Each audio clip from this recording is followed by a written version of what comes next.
আমার প্রিয় বন্ধুরা, একটা ভীষণ মজার এবং একটা সত্য ঘটনা তোমাদের কাছে আমি পরিবেশন করছি।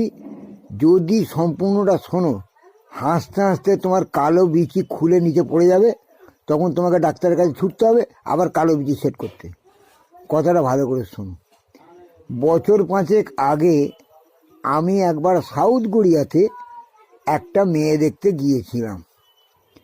মেয়েটাকে শুনেছি খুবই ভালো দেখতে, ভালো চেহারা, একদম হাইব্রিড মাল, সব দিক থেকে ভালো, লেখাপড়া, জ্ঞানে গুণে, সংসারের কাজে সব দিক থেকে চৌখোস, মানে একেবারে যেটা বলে সুপার গার্ল। তা যাই হোক, আমরা 4জন গিয়েছি সেই মেয়েটাকে দেখতে। মেয়েটার নাম ললিতা। তা গিয়েছি, গিয়ে বসেছি।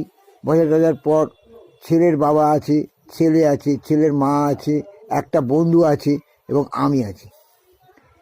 মেয়েটা দেখি আস্তে আস্তে এলো, এসে আমাদের হাত জোর করে প্রণাম করলো, করে চেয়ারে বসলো।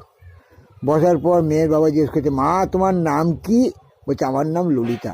তুমি লেখাপড়া করেছো? বলে, হ্যাঁ, আমি একদম বিএসসি পাস। বলে, বাবা, খুব ভালো। বলো, ঘরের কাজকর্ম জানো? বলে, হ্যাঁ জানি, খুব ভালোভাবে জানি, আমাকে আপনি ঠকাতে পারবেন না। শুনে ছেলের বাবা খুব খুশি। এবার মেয়ের মা বলছে, তুমি ঠিক করে সংসার করবে তো? বলে, দারুণ সংসার করবো, আপনি চিন্তা করতে পারবেন না। আপনি পাশের ঘর থেকে আওয়াজ পাবেন এখন সংসারের শব্দ। মা বললো, এই আবার কী রে বাবা, পাশের ঘর থেকে আওয়াজ পাবো, সংসারের শব্দ, সে আবার কী রে? তখন আমি একটু মিচকে হেসে ফেলে বললাম, ও বৌদি, বৌদি তুমি পরে বুঝবে, এখন যা বলতে বলো। বলতো যে আমাদের ভালোবাসা কখনোই শেষ হবে না। আমাদের ভালোবাসা হচ্ছে নির্মল ভালোবাসা, এটা হচ্ছে ডিভাইন কোয়ালিটি। আমি আর আমার হবু বর, যদি বিয়ে হয় আমার বর, দেখবেন কাঁচা ভালোবাসা আমরা বাঁচবো সবসময়, দেখবেন ফিটফাট গুটগাট। তারপর মাঝে মাঝে দেখি পেছনে হাত দিয়ে কী একটা চুল করছে, খালি চুল করছে, খালি চুল করছে। আমি চিন্তা করেছি, কী বলতো। আচ্ছা মা, একটু দাঁড়াও তো। যেই মেয়েটা দাঁড়িয়েছে, তার ভেতর থেকে মাসিকের ন্যাকড়া ধপ করে খুলে পায়জামা গলে নিচে পড়ে গেছে। বিরাট বড় পায়জামা গলে পড়ে গেছে। আমাদের কি হাসি! মেয়েটা লজ্জা পেয়ে দৌড়ে চলে গেল।